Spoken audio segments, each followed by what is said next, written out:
Ano nga po, alas 4:45 na po ito.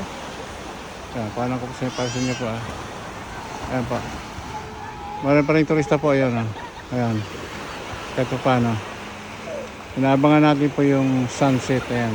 Nakatulog ng araw. Ayan po mga turista. Kahit pa paano marami pa rin po. Ayan, ganda ng dagat po. Nakita niyo. Ayan po. Lapit tayo sa dagat po. Ayan, para makita niyo po. Para makita niyo po bilang. Ayan. Ayan. Kita niyo po. Ayan, dyan po ako sa Patarik po. Ang lalim. Ayan. Lumulubog ang paa natin kaibigan. Lapit natin po gano'n kung lubangan ito Ayan po Ayan po nakita niyo po. Ganda-ganda po. Perfect po yan. Kung mag-swimming ka. Malinis po yan.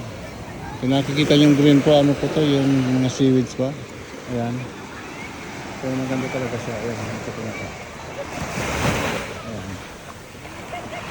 Nakita niyo po. Ayan. Nakita niyo po. Ayan. Ganda po kakasama. Ayan. Nakita niyo po. Ayan po.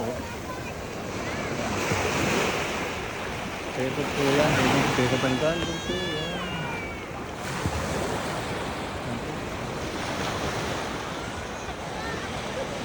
Lumikot ko po sabi sa likod.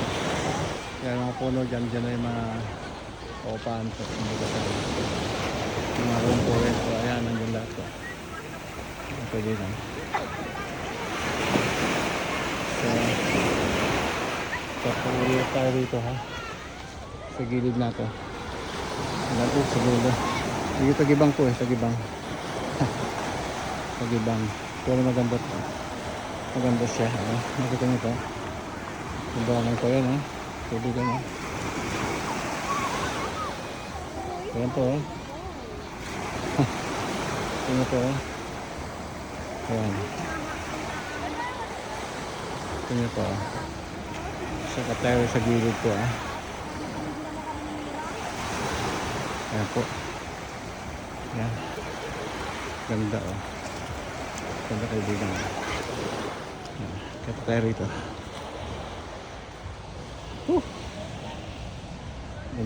Mulubog kaibigan mulubog ayan nasa taas na tayo lumulubog ang paa po natin ayan po